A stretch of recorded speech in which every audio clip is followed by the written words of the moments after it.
semuanya, selamat pagi. Om Swastiastu.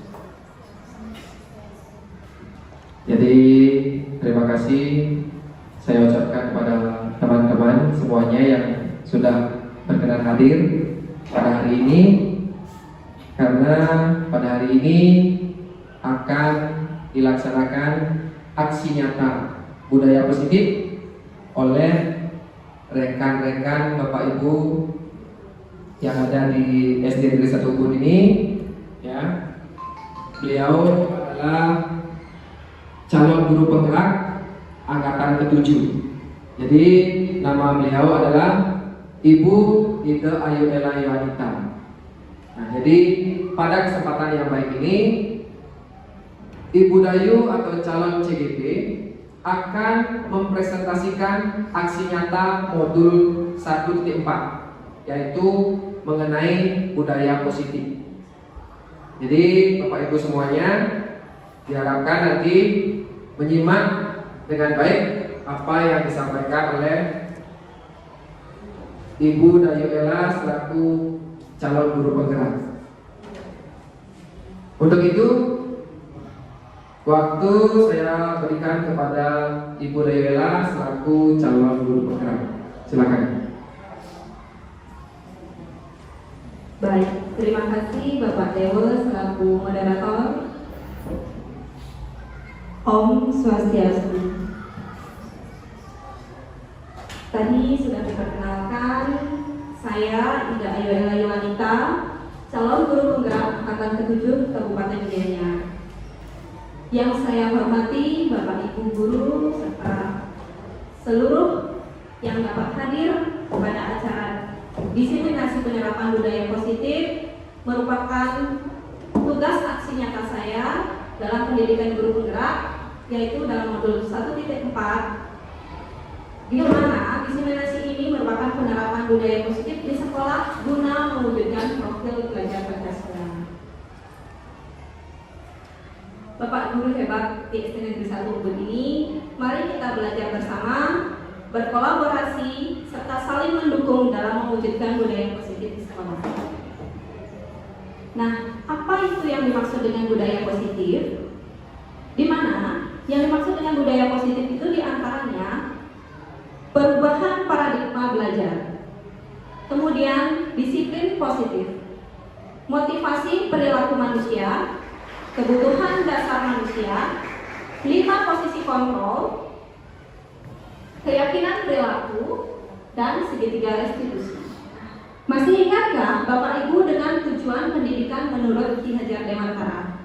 Adakah Bapak Ibu yang masih ingat mengenai tujuan pendidikan menurut Ki Hajar Dewantara? Menurut Ki Hajar Dewantara menyatakan bahwa tujuan pendidikan ialah menuntut skala kodrat yang dimiliki oleh anak untuk mencapai keselamatan dan kebahagiaan yang setinggi-tingginya, baik sebagai manusia ataupun sebagai anggota masyarakat. Ada 3 faktor yang menuntun dalam paradigma belajar ini. Yang pertama adalah murid, di mana murid ini tumbuh dalam kodrat alam dan kodrat zamannya. Artinya, setiap anak ini murid sudah lahir dalam bentuk yang diibaratkan seperti kertas buram, sudah membawa coretan-coretan masing-masing, namun masih buram.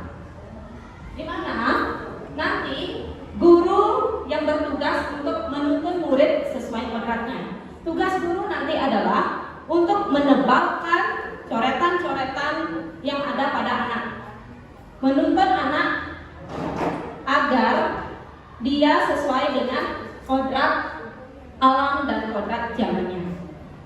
Di mana itu terjadi? Yaitu di sekolah, karena sekolah merupakan tempat persemaian benih-benih budaya. Lalu, apa juga yang dimaksud dengan perubahan paradigma belajar? Sebuah budaya akan terbentuk dan semakin kuat ketika semua warga sekolah, khususnya murid, melakukan pembiasaan-pembiasaan yang positif. Pembiasaan-pembiasaan positif ini dilaksanakan secara konsisten agar terbentuknya profil pelajar Pancasila sesuai dengan kurikulum merdeka. Apa sekarang yang Bapak dan Ibu bayangkan tentang makna disiplin? Jika ada kata disiplin, apa yang dapat Bapak Ibu bayangkan dengan makna disiplin? Silakan. Ada mungkin yang mau berpendapat? Jika mendengar kata disiplin, apa yang Bapak Ibu bayangkan? Silakan Bu Desi. Ketika saya mendengar kata disiplin, yang ada di pikiran saya adalah mengikuti segala peraturan yang berlaku. Bagus sekali Bu Desi ya. Jika Bu Desi mendengar kata disiplin, berarti yang terbayangkan adalah mengikuti aturan. Mari kita lihat. Kebanyakan orang akan menghubungkan kata disiplin dengan tata tertib tadi. Disiplin untuk mengikuti aturan. Kata disiplin berkaitan erat dengan tata tertib, teratur, kepatuhan pada peraturan. Dalam budaya kita, kata disiplin dimaknai menjadi sesuatu yang dilakukan seseorang pada orang lain untuk mendapatkan kepatuhan. Kita cenderung menghubungkan kata disiplin dengan ketidaknyamanan. Mengapa demikian? Padahal seseorang yang memiliki disiplin diri berarti mereka bisa bertanggung jawab terhadap apa yang dilakukannya karena mendasarkan tindakan mereka pada nilai-nilai kebajikan universal. Untuk menciptakan disiplin positif, tentunya bukan lagi menggunakan hukuman, tetapi dengan pembiasaan-pembiasaan positif yang murid yakini tentang nilai kebajikan. Jadi, tugas kita adalah menciptakan murid-murid yang memiliki disiplin diri sehingga mereka bisa berperilaku sesuai dengan nilai-nilai kebajikan. Mari kita tanyakan ke diri kita sendiri sekarang.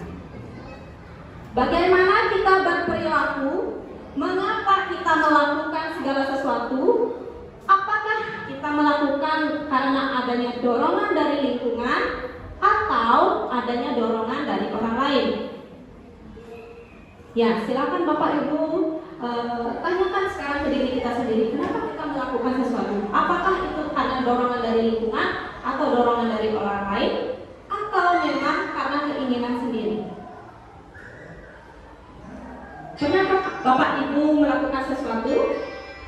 Ya, Bu Dwi, pernah melakukan sesuatu? Apakah itu berasal dari dorongan diri sendiri atau dari orang lain? Iya, jadi satu ketika ada dorongan untuk melakukan sesuatu, itu pengaruh dari orang lain, atau dorongan dari orang lain.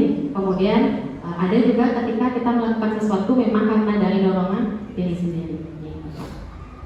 Ya, baik, bagus sekali Bu Dwi. Memang ketika kita melakukan sesuatu itu ada yang berasal dari dorongan orang lain, berasal dari lingkungan, dan juga berasal dari diri sendiri. Di mana dalam disiplin positif ini terkadang kita melakukan sesuatu karena kita menghindari rasa sakit atau ketidaknyamanan. Terkadang kita juga melakukan sesuatu untuk mendapatkan apa yang kita mau. Ya, kalau tadi menghindari rasa sakit atau ketidaknyamanan, mungkin itu berarti Bapak Ibu melakukan sesuatu berdasarkan dorongan dari lingkungan atau dari orang lain. Jika kita melakukan sesuatu untuk mendapatkan apa yang kita mau, berarti itu melakukan sesuatu dari dalam diri kita sendiri. Jika boleh saya tahu, apa alasan Bapak Ibu hadir ke sekolah tepat waktu? Ya, apakah pernah Bapak Ibu hadir ke sekolah tepat waktu? Sering.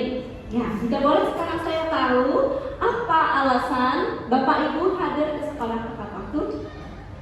Ya, ada yang mau menyampaikan pendapatnya? Ya, Kira Dewi. Terima kasih Bu Dayu. Memang seharusnya kita sebagai guru mengikuti aturan yang ada di sekolah. Salah satunya hadir tepat waktu. Bila perlu hadirnya sebelum murid seharusnya nih. Cuma mungkin kadang tiang pun beberapa kali datangnya tidak atau terlambat sedikit. Mungkin yang ada beberapa kendala yang menghambat tiang hadir tepat waktu. Namun dalam diri saya pasti saya berkeinginan untuk datang tepat waktu, dan harapan saya yang bisa terus hadir tetap waktu. Terima kasih. Terima kasih Bu Jero. Berarti Bu Jero berusaha hadir ke sekolah tepat waktu itu berasal dari dalam diri sendiri. Oke, bagus sekali Bu Jero, itu dipertahankan ya. Nah, motivasi perilaku manusia ini apakah? Tadi karena takut ditegur oleh atasan, berarti itu untuk menghindari ketidaknyamanan dan hukuman. Atau apakah ingin mendapatkan pujian? Berarti ini ingin mendapatkan imbalan atau penghargaan dari orang lain. Dan motivasi perilaku manusia yang ketiga adalah apakah ingin menghargai diri sendiri dan menjadi teladan bagi murid-murid. Jika ingin menghargai diri sendiri dan menjadi teladan bagi murid-murid, berarti ingin menghargai nilai-nilai kebajikan diri sendiri. Jika Bapak Ibu termotivasi karena takut ditegur oleh atasan dan ingin mendapat pujian, ini berarti termasuk ke dalam motivasi eksternal. Jika Bapak Ibu melakukan sesuatu karena ingin menghargai diri sendiri, berarti itulah motivasi internal.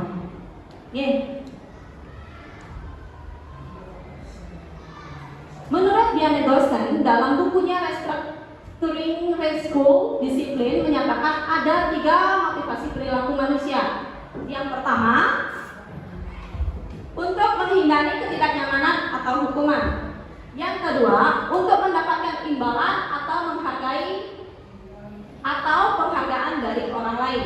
Dan yang ketiga, untuk menjadi orang yang mereka inginkan dan menghargai diri sendiri dengan nilai-nilai yang mereka percaya. Jadi tugas kita adalah menciptakan murid-murid yang memiliki motivasi internal dalam dirinya.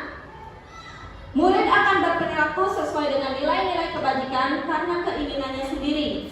Murid akan datang ke sekolah tepat waktu karena menghargai dirinya sendiri, bukan karena takut akan peraturan dan hukuman atau ingin mendapat pujian. Bukan semata karena takut akan peraturan atau tata tertib, dan bukan semata karena ingin mendapat pujian. Tetapi mereka datang ke sekolah tepat waktu karena menghargai dirinya sendiri. Sama seperti yang disampaikan rekan kita dari Bu Jero Dewi, bahwa akan berusaha hadir ke sekolah tepat waktu karena keinginan dirinya sendiri. Berarti itu motivasi internal. Motivasi perilaku manusia. Lalu bagaimana jika murid datang ke sekolah tidak tepat waktu? Apa yang akan Bapak Ibu lakukan? Apakah memberikan hukuman, konsekuensi, atau restitusi? Pernahkah Bapak Ibu menemukan muridnya yang terlambat atau hadir tidak tepat waktu? Bagaimana Pak Dewo? Pernah. Jadi pernah suatu ketika ada 2 orang murid yang terlambat hadir ke sekolah.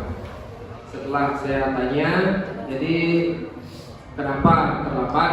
Katanya yang satu katanya menunggu ibunya mandi katanya lama. Terus yang lagi satu menunggu adiknya. Nah, jadi saya rasa anak-anak seperti itu dia sudah pintar sekali bikin alasannya.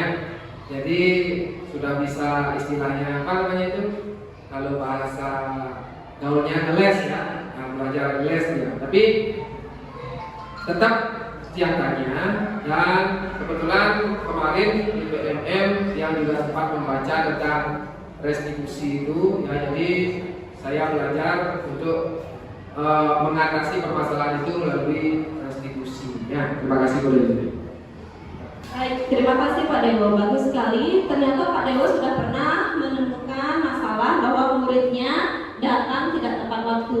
Lalu yang Pak Dewo lakukan di antara tiga pilihan ini, apakah hukuman, konsekuensi, atau restitusi? Ternyata Pak Dewo sudah melakukan dengan penyelesaian masalahnya dengan restitusi. Apa yang dimaksud dengan hukuman, konsekuensi, dan restitusi? Ini kita lihat dalam tabel di mana ada identitas gagal dan identitas sukses. Artinya memberikan sesuatu yang menyakitkan yang harus terjadi. Tetapi jika kita menyelesaikan secara konsekuensi, sesuatu itu harus terjadi tanpa ada yang menyakitkan. Tetapi jika kita memilih restitusi, itu merupakan sebuah pilihan yang dapat kita berikan kepada siswa. Kemudian, jika hukuman ini akan membuat tidak nyaman untuk murid atau anak dalam jangka waktu yang panjang. Jika konsekuensi membuat tidak nyaman untuk murid atau anak, tetapi dalam jangka waktu yang pendek. Sedangkan dalam restitusi ini dapat menguatkan untuk murid atau anak dalam jangka waktu yang panjang. Itu perbedaannya hukuman, konsekuensi, dan restitusi. Nah, setelah memahami tabel tadi, apa yang akan Ibu dan Bapak guru lakukan jika menemukan murid yang perilakunya negatif? Ini sekarang silakan Bapak Ibu pikirkan. Saya yakin pasti pernah menemukan masalah bahwa muridnya berperilaku negatif. Yang mana yang Bapak Ibu lakukan? Apakah memberi hukuman, konsekuensi, atau restitusi? Silakan. Terima kasih Ibu atas sampaiannya. Mungkin di sini di antara dua, yang biasanya memberikannya di antara dua, yaitu konsekuensi dan restitusi. Di mana pada saat di kelas itu kami kan sudah memiliki kesepakatan kelas. Di situ pasti ada konsekuensi yang sudah tercantum di kesepakatan kelas itu. Tapi dari semua itu kadang-kadang anak-anak sudah mulai jujur seperti tadi. Saya mengalami seperti tadi. Pas masuk kelas saya tanya, anak-anak ada yang terlambat? Dijawab, saya tadi terlambat Bu Guru. Maaf ya Bu Guru. Mereka selalu saya ajarkan untuk berbicara jujur. Terus bilang maaf. Apapun yang mereka lakukan, mereka harus bilang maaf terlebih dahulu. Baik terlambat, tidak bawa buku, atau tidak membuat PR dan lain sebagainya, tanpa saya memberikan hukuman pada anak tersebut. Membiasakan disiplin dan selalu berkata jujur dan diimbangi dengan kata maaf. Konsekuensi dan restitusi pasti akan seimbang terjalin di kelas itu sendiri, dan antara guru dan siswa akan tercipta keterjalinan yang selaras. Mungkin seperti itu bagi saya. Sesungguhnya. Baik, terima kasih Bu Widyani. Bagus sekali. Di antara tiga pilihan itu, apabila Bu Widyani sudah menemukan ada masalah terhadap anak yang tidak berperilaku positif atau berperilaku negatif, akan menyelesaikannya dengan konsekuensi atau restitusi. Sudah membiasakan anak untuk mengucapkan kata maaf. Nah, nanti di sana diharapkan tidak hanya bisa mengucapkan kata maaf, tetapi tidak lagi mengulangi perbuatannya yang negatif. 3G. Nah, sekarang tugas Bapak Ibu membedakan apa itu hukuman dan konsekuensi. Di sini dalam tindakan guru, misalnya mencatat 100 kali di dalam buku kalimat, saya tidak akan terlambat lagi karena terlambat ke sekolah. Di sini dalam tindakan guru mencatat 100 kali ini, apakah termasuk hukuman atau konsekuensi? Ada yang bisa? Bagaimana pendapat Bapak Ibu? Jika mencatat 100 kali di dalam buku kalimat, saya tidak akan terlambat lagi karena terlambat ke sekolah. Ya Pak Dewo? Kalau menurut saya itu konsekuensi. Menurut Pak Dewo itu konsekuensi. Kita kunci jawabannya. Ya, nah ini dia. Jika mencatat 100 kali di dalam buku kalimat, saya tidak akan terlambat lagi. Itu termasuk hukuman. Begini, adakah kaitannya jika datang terlambat itu, adakah dia efek jerahnya jika hanya menulis di buku tulis saya tidak akan terlambat lagi? Sekarang dia terlambat, tapi kita suruh nulis buku tulisan saya tidak akan terlambat lagi, itu P100. Adakah efek jerahnya? Tidak. Ya, jika tidak ada kaitannya dengan apa yang dia lakukan dengan konsekuensi, dengan apa yang kita berikan, itu termasuk hukuman. Jadi, pemberian hukuman akan membentuk identitas gagal pada anak atau pada murid. Untuk membentuk identitas sukses pada murid, kita bisa melakukan konsekuensi atau restitusi. Restitusi adalah proses menciptakan kondisi bagi murid untuk memperbaiki kesalahan sehingga mereka bisa kembali pada kelompok mereka dengan karakter yang lebih kuat, seperti yang sudah dilakukan oleh Pak Dewo tadi dalam memecahkan masalah. Ya. Sekarang ada 9 ciri-ciri restitusi. Apa saja itu? Restitusi bukan untuk menebus kesalahan, namun untuk belajar dari kesalahan. Ciri-ciri restitusi berikutnya adalah memperbaiki hubungan, memberikan tawaran bukan paksaan. Restitusi ini menuntun untuk melihat ke dalam diri. Restitusi juga mencari kebutuhan dasar yang mendasari tindakan. Restitusi diri adalah cara yang paling baik, dan restitusi fokus pada karakter bukan tindakan. Restitusi fokus pada solusi. Restitusi mengembalikan murid yang berbuat salah pada kelompoknya. Inilah 9 ciri-ciri restitusi. Setiap tindakan akan memiliki tujuan untuk melakukan usaha yang terbaik dalam pemenuhan kebutuhan dasar.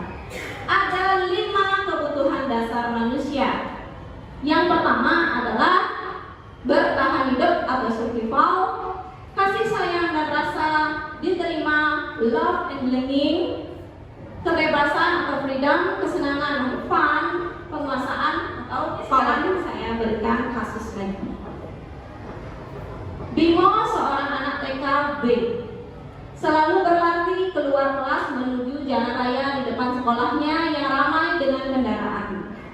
Tingkahnya membuat guru Bu Ani bingung dan sering lari mengejarnya. Ada beberapa kemungkinan jawaban yang diberikan oleh Bimo. Bimo ini seorang anak TKB, dia sering berlari ke jalan raya lalu dikejar oleh Bu Ani. Setelah dikejar, ada beberapa kemungkinan jawaban yang akan diberikan Bimo. Aku senang main kejar-kejaran dengan ibu guru, seru. Itu jawaban Bimo. Kemungkinan yang pertama. Yang kedua, aku bosan belajar mewarnai terus di dalam kelas, makanya dia lari keluar. Nah, jika aku senang main kejar-kejaran dengan guru, seru. Itu jawaban Bimo. Berarti apakah yang dia inginkan? Apakah kebebasan, kesenangan, ingin mendapatkan penguasaan, atau cinta dan kasih sayang? Kesenangan. Ya, berarti kita kunci lagi jawaban Bapak Ibu guru. Jika Bimo menjawab aku senang main kejar-kejaran, berarti dia ingin mendapatkan kesenangan. Kemungkinan yang kedua, jika aku bosan belajar mewarnai terus di dalam kelas, berarti dia ingin mendapatkan apa? Kebebasan. Yang pertama tadi jawaban Bapak Ibu guru kesenangan. Yang kedua sekarang ingin mendapatkan kebebasan. Kita lihat jawabannya. Ya, tepuk tangan untuk semuanya. Sudah benar ya. Baik, berarti saya rasa Bapak Ibu sudah mulai memahami mengenai kebutuhan dasar manusia. Nah, sekarang bagaimana posisi Bapak Ibu saat mengontrol kedisiplinan murid? Apa ini yang dimaksud mengontrol kedisiplinan murid? Sini ada 5 posisi kontrol kita sebagai guru. Ya, yang pertama adalah sebagai penghukum. Yang kedua, pembuat rasa bersalah.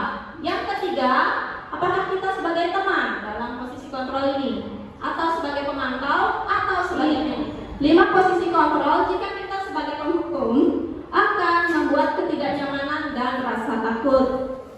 Artinya, kalimat yang akan kita gunakan jika kita sebagai penghukum adalah patuhi aturan saya atau awas. Nah, memberi ancaman. Ya, menimbulkan rasa takut pada murid. Kamu selalu saja salah. Kamu selalu saja salah. Ya. Selalu pasti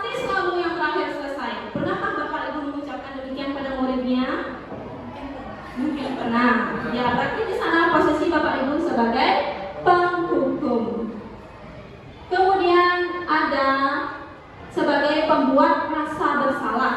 Di sini akan mempengaruhi psikologis murid. Ibu sangat kecewa sekali dengan kamu. Di sini nada suara kita tidak membentak, tetapi membuat murid merasa bersalah, dan ini bisa mempengaruhi psikologis si anak. Berapa kali Bapak harus memberitahu kamu ya?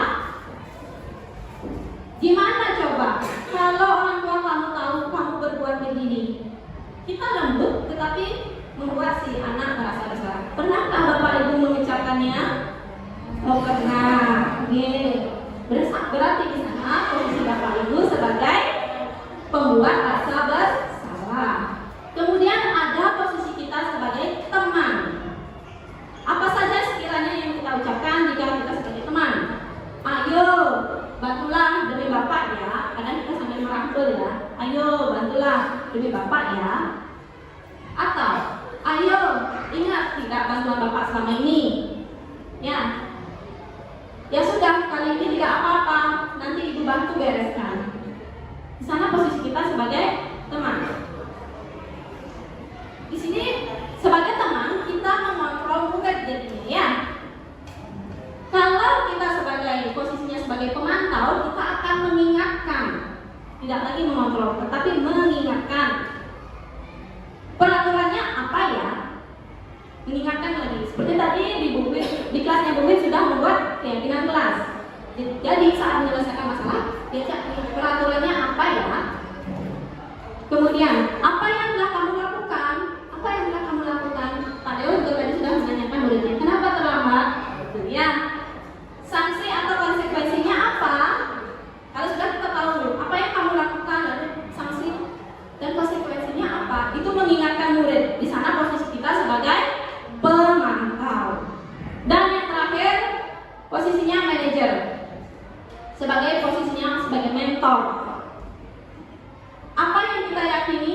Nah, kembali aja ke keyakinan kelas. Apa yang telah kita yakini? Apakah kamu meyakininya? Karena posisi kita sebagai manajer.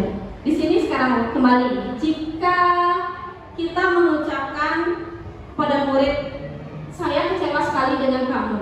Nah, posisi apa yang kita ucapkan ini? Apakah pernah membuat orang merasa bersalah? Semua setuju dengan jawabannya membuat orang merasa bersalah ya? Pasti setuju ya? Ternyata benar. Tepuk tangan sekali lagi. Ya. Nah, tadi kita sudah banyak menyinggung mengenai keyakinan kelas. Saya yakin Bapak Ibu juga di kelasnya masing-masing sudah punya keyakinan kelas masing-masing. Mari kita ingatkan kembali, seseorang akan lebih tergerak dan bersemangat untuk menjalankan keyakinannya daripada hanya sekedar mengikuti serangkaian peraturan tertulis tanpa makna. Murid-murid pun demikian. Mereka perlu mendengarkan dan memahami arti sesungguhnya tentang peraturan-peraturan yang diberikan. Apa nilai-nilai kebajikan di balik peraturan tersebut? Apa tujuan utamanya? Dan menjadi tidak tertarik atau takut sehingga hanya sekedar mengikuti peraturan-peraturan yang mengatur mereka tanpa memahami tujuan mulianya. Salah satu kegiatan yang bisa kita lakukan agar murid tergerak dan bersemangat untuk menjalankan keyakinannya adalah dengan membuat keyakinan kelas. Keyakinan kelas ini bersifat apa? Lebih abstrak daripada peraturan yang lebih rinci dan konkret. Keyakinan kelas berupa pernyataan-pernyataan universal. Pernyataan keyakinan kelas senantiasa dibuat dalam bentuk yang positif. Hindari kalimat negatif dalam membuat keyakinan kelas. Keyakinan kelas hendaknya tidak terlalu banyak sehingga mudah diingat dan dipahami oleh semua warga kelas. Keyakinan kelas sebaiknya sesuatu yang dapat diterapkan di lingkungan tersebut. Semua warga kelas hendaknya ikut berkontribusi dalam pembuatan keyakinan kelas lewat kegiatan curah pendapat. Artinya keyakinan kelas itu tidak hanya dibuat oleh guru saja, tapi kita libatkan seluruh warga kelas. Guru dan siswa semuanya terlibat membuat keyakinan kelas tersebut. Membuatnya dengan kalimat-kalimat yang universal yang mudah dipahami dan hindari menggunakan kata-kata yang negatif. Di sini ada banyak mengenai bagaimana langkah dalam menyusun keyakinan kelas. Saya yakin Bapak Ibu sudah memahaminya dan sudah melaksanakannya karena di kelas masing-masing sudah terdapat keyakinan kelas. Guru mengajak murid membayangkan kelas impian versi mereka apa? Ya, kelas yang bagaimana yang mereka impikan. Guru mempersilahkan murid melakukan curah pendapat, berikan mereka waktu untuk berdiskusi atau curah pendapat. Mencatat masukan-masukan murid, menyusun masukan-masukan tersebut, lalu meninjau kembali hasil curah pendapat atau hasil diskusinya sekiranya bisa tidak dilaksanakan. Kalau tidak, kita tidak usah memaksakan keadaan agar keyakinan itu dapat terlaksana. Selanjutnya mengajak murid untuk menemukan nilai kebajikan atau keyakinan dari apa yang telah disusun. Bila mana terlalu banyak, maka warga kelas akan sulit mengingatnya. Jadi jangan buat keyakinan kelas itu terlalu banyak. Buatlah secukupnya yang memang rasanya diperlukan untuk mewujudkan kelas impian bersama antara guru dan murid. Bukan impian guru saja atau impian murid saja. Nah, sekarang keyakinan kelas ini ada peraturan, ada keyakinan kelas. Selalu kembalikan buku ke tempatnya. Dilarang mengganggu orang lain. Hadir di sekolah 15 menit sebelum pembelajaran dimulai. Dilarang melakukan kekerasan, dilarang menggunakan narkoba, bergantian atau menunggu giliran, gunakan masker, jangan berlari di kelas atau koridor. Ini adalah kalimat dari peraturan. Bagaimana sekiranya kalimat untuk keyakinan kelas? Tadi sudah kita ketahui, jangan menggunakan kalimat negatif. Hindari kata dilarang dan jangan. Ada yang mau berpendapat? Jika selalu kembalikan buku ke tempatnya, bagaimana sebaiknya kalimat untuk keyakinan kelas? Bagaimana Bu Dewayu atau Bu Jero? Kusma? Kalau menurut dia, selalu kembalikan buku ke tempatnya. Untuk keyakinan kelasnya, taruhlah buku pada tempatnya. Ya, terima kasih Bu Dewayu, bagus sekali. Kita kunci lagi kalimatnya. Jawaban-jawaban teman-teman tadi sudah kita kunci. Sekarang mari kita lihat bersama-sama. Nah, keyakinan kelas selalu kembalikan buku ke tempatnya. Tadi kalimatnya bagaimana? Ini adalah keyakinan untuk mengukur rasa tanggung jawab. Ya, benar. Tadi siapa yang jawab pertama ya? Taruh di tempatnya. Ya, taruh buku di tempatnya. Berarti itu untuk melatih tanggung jawab. Benar. Nah, sekarang dalam penyelesaian masalah, tadi di awal sudah kita singgung sedikit mengenai adanya cara menyelesaikan masalah apa saja Pak Dewa? Tadi yang sudah Pak Dewa lakukan? Pertama, setelah karena Ya, bisa diulang lagi masalah yang Pak Dewa hadapi dan cara menyelesaikan. jadi masalah yang pernah saya hadapi itu adalah yang pertama, murid terlambat datang ke sekolah. Cara menghadapinya juga itu ya. Jadi jadi yang saya lakukan, bagaimana saya menghadapi murid yang terlambat ke sekolah. Jadi saya terlebih dahulu memanggilnya, mengajaknya berbicara dan menanyakan, kenapa kamu terlambat? Dijawab sama dia. Nah, setelah itu, kamu tahu kan sekolah ini masuknya pukul berapa? Nah, tahu dia. Setelah saya melakukan itu, lebih dalam lagi. Nah, apa yang akan kamu lakukan supaya kamu tidak terlambat lagi besok? Nah, setelah dijawab oleh dia, gali terus.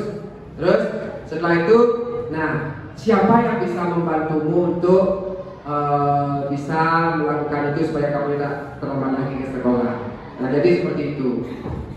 Terus untuk yang terakhir, nah, di kelas kan kita sudah memiliki keyakinan kelas.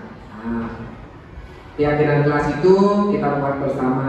Jadi bukan hanya Bapak guru saja yang membuat keyakinan kelas itu, tapi kita bersama. Nah, kamu meyakini nggak keyakinan kelas itu? Nah, jadi seperti itu. Kita terus gali dia. Sehingga apa? Sehingga kesalahan yang dia lakukan dia yang akan memperbaikinya sendiri. Jadi ada ya dari dalam diri sendiri. Seperti itu, Bu Dayu. Terima kasih. Terima kasih, baik sekali Pak Dewo. Sekali lagi tepuk tangan untuk Pak Dewo ya. Karena apa? Apa yang dilakukan Pak Dewo tadi dalam menyelesaikan masalah yang dihadapinya terhadap murid di kelasnya itu sudah melakukan tahapan-tahapan dalam segitiga restitusi. Apa yang dimaksud dengan segitiga restitusi? Itu merupakan sebuah tahapan untuk memudahkan para guru dan orang tua dalam melakukan proses untuk menyiapkan anaknya untuk melakukan restitusi. Itulah yang tadi kita harapkan dalam menyelesaikan masalah. Ada 3 pilihan ya, yaitu hukuman, konsekuensi, dan restitusi. Harapan kita semua kita bisa menyelesaikan masalah yang kita hadapi adalah dengan menggunakan cara restitusi. Sekarang ada tahapan-tahapannya dalam bentuk segitiga restitusi. Segitiga restitusi ini adalah suatu proses dialog yang dijalankan oleh guru atau orang tua agar dapat menghasilkan murid yang mandiri dan bertanggung jawab. Proses dialog digambarkan pada ketiga sisi pada segitiga restitusi. Bagaimana sisinya? Mari kita lihat bersama-sama. Namanya juga segitiga, maka bentuknya berupa segitiga. Inilah yang disebut dengan segitiga restitusi. Di mana yang pertama kita harus menstabilkan identitas terlebih dahulu.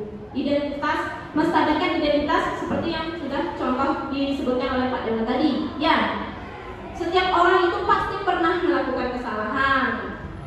Dan kamu bukan satu-satunya orang yang melakukan kesalahan. Kita berikan dulu penguatan seperti itu. Ya, jangan langsung menghakimi. Kamu salah, jangan. Ya, menstabilkan identitasnya dulu. Kemudian memvalidasi tindakan yang salah. Apa itu memvalidasi tindakan yang salah? Yaitu mencari adakah cara yang lebih efektif untuk mendapatkan apa yang kamu butuhkan. Kemudian kamu tentu punya alasan mengapa melakukan itu. Seperti tadi Pak Dewo menanyakan kenapa kamu datang terlambat.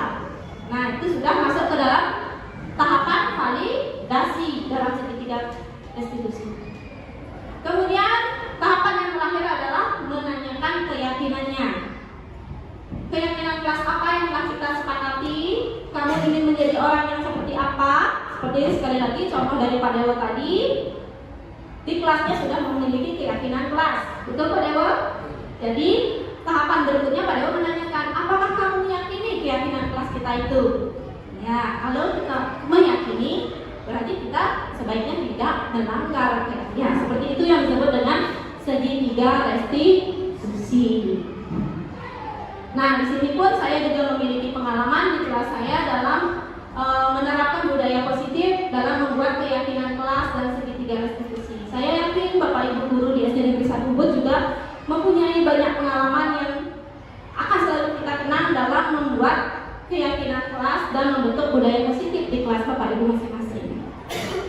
Sebelum saya akhiri, nah di sini contoh saya saat membuat keyakinan kelas di kelas saya. Ya, saya mengajak anak-anak untuk berdiskusi, memberikan waktu tidak hanya dari saya saja sebagai guru, tetapi tidak juga hanya dari siswa. Kami berdiskusi. Begitu juga Bapak Ibu. Saat membuat keyakinan kelas ini adalah hasil diskusi bersama, bukan keputusan sendiri-sendiri. Sebelum saya akhiri, dari apa yang telah saya sampaikan, apakah Bapak Ibu dapat memahaminya atau tidak? Sekiranya saya mohon waktunya untuk Bapak Ibu dapat mengisi beberapa pertanyaan yang saya berikan. Apa saja yang sudah Bapak Ibu pahami, silahkan ditulis dalam lembar tersebut. Minta tolong Pak Dewo. Silakan ditulis, diberi identitas Bapak Ibu, lalu apa yang dapat Bapak Ibu pahami dari apa yang telah saya sampaikan. Boleh jangan selama. Ya, kami boleh betul. Coba ditulis silakan apa yang telah dipahami.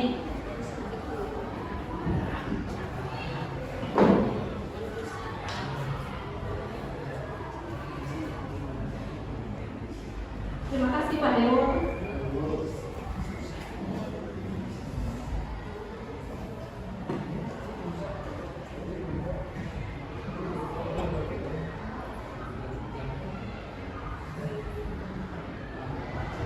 Baik.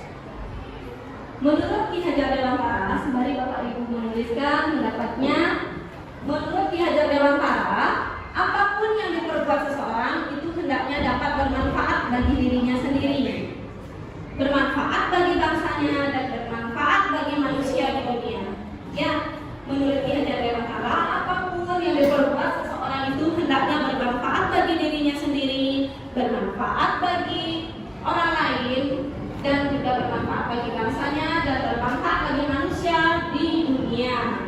Ya, silakan. Baik, Pak Gusti, mungkin sudah selesai. Bagus sekali Pak Gusti, silakan disampaikan Bapak. Terima kasih Bu Dayu ya. Ini pendapat Pak Gusti ya tentang yang pertama, diseminasi penerapan budaya positif ya. Menurut Pak Gusti, bagaimanakah perasaan Bapak Ibu sebelum belajar tentang budaya positif? Jadi perasaan saya untuk terus mau belajar tentunya dengan senang hati ya. Jadi dengan senang hati untuk hari ini Pak Gusti bisa mengikuti diseminasi yang Bu Dayu lakukan itu ya, secara positif selalu mendukung gitu ya, dan mau ikut belajar tentang budaya positif ini. Terima kasih Pak Gusti. Sebelum permisi kita bahas sedikit lagi Bapak ya. Bagus sekali jawaban dari Pak Gusti. Namun rasanya agak terbalik sedikit Bapak ya. Bagaimana posisi Bapak Ibu saat mengontrol kedisiplinan kita? Nah di sini mungkin yang Bapak pilih adalah teman ya. Jawaban ketiga ini tepatnya di nomor 2 ya Bapak Gusti ya. Bapak memilih sebagai teman. Bagus sekali Bapak, cuma letaknya saja terbalik sedikit ya. Tepuk tangan untuk Pak Gusti semuanya ya, sudah pertama sekali menyelesaikan dan mau siapa yang mau menyampaikan apa jawaban atau yang telah dipahami? Bu Desi, silakan Bu Desi. Baik, terima kasih atas kesempatannya. Saya akan mencoba memaparkan jawaban saya. Untuk yang nomor 1, bagaimana perasaan Bapak Ibu sebelum belajar tentang budaya positif? Perasaan saya sendiri mengenai budaya positif ini merupakan suatu kebiasaan yang baik yang selalu berusaha untuk dapat saya terapkan dalam kehidupan sehari-hari, baik dalam mendidik peserta didik maupun dalam saya berperilaku. Terima kasih Bu Desi atas jawabannya. Tepuk tangan sekali lagi untuk Bu Desi. Iya, tadi Bu Desi memilih dalam 5 posisi kontrol ini menyesuaikan keadaan dan permasalahannya. Tetapi jika bisa memilih, akan memilih posisi sebagai manajer. Terima kasih saya ucapkan kepada Bapak Ibu. Akhir kata saya hanya bisa menyampaikan banyak penjelasan. Terima kasih atas kesediaan Bapak Ibu meluangkan waktu untuk mengikuti diseminasi budaya positif ini, dan waktu saya kembalikan kepada pembawa acara. Silakan Pak Dewi. Om Swastiastu. Selamat siang, perkenalkan nama saya Ibu Niwayan Widnyani. Saya guru di SD Negeri 1 Ubud dan saya mengajar di kelas 1A. Nah, di sini saya ingin memberikan testimoni terkait dengan diseminasi yang dilaksanakan oleh Ibu Dayuela yang berjudul Diseminasi Penerapan Budaya Positif. Nah, di mana saya ingin memaparkan testimoni yang saya dapatkan dan saya terapkan dalam keseharian saya setelah mengikuti budaya positif ini. Nah, bagaimana perasaan saya ketika sebelum saya mengikuti penerapan budaya positif ini? Nah, perasaan saya mungkin awal-awalnya saya berperan sebagai pengajar, di mana saya masih membatasi diri saya antara guru dan siswa, di mana saya masih menganggap diri saya adalah sebagai guru itu boleh menghukum. Nah, di mana saya memperlakukan siswa itu mungkin kalau mereka salah saya memberikan hukuman. Padahal hukuman itu sudah tidak baik lagi digunakan dalam proses pembelajaran itu sendiri, di mana berperan sebagai penghukum itu akan berdampak negatif bagi perkembangan baik emosional maupun mental siswa, di mana penghukum yang saya lakukan sebelumnya, sebelum saya mengikuti kegiatan ini, mungkin akan menitik beratkan pada hal-hal yang akan membekas di hati siswa tersebut. Nah, dan sekarang posisi saya setelah saya mengikuti diseminasi ini sangat berdampak luar biasa, positif bagi saya maupun positif bagi siswa saya sendiri, di mana saya bisa memposisikan diri sekarang sebagai manajer di kelas. Bagaimana saya memposisikan diri memanajer kelas itu sendiri, bukan sebagai penghukum. Di mana di kelas itu saya bisa memanajer, mengawasi kelas saya itu sendiri, memperbaiki kelas saya itu sendiri, dan memberikan kesempatan kepada siswa-siswi saya untuk membiasakan diri berargumentasi serta bisa memberikan dampak positif kepada siswa saya itu sendiri. Nah, di sini saya sudah luar biasa sekali, sangat bersyukur bisa mengikuti diseminasi yang Ibu Dayula laksanakan dan bisa merubah diri saya selaku sebagai guru, memperbaiki diri saya sebelum saya bisa memperbaiki siswa saya itu sendiri. Terima kasih atas kesempatan yang diberikan kepada saya untuk bisa mengikuti diseminasi ini. Semoga diseminasi ini bisa kita terapkan kepada seluruh masyarakat tentunya, khususnya kepada siswa-siswi kita yang kita cintai dan kita banggakan, agar mereka selalu membudayakan perilaku positif dalam kehidupan sehari-hari. Terima kasih. Akhir kata saya ucapkan Parama Santi. Om Santi Santi Santi Om. Selamat siang.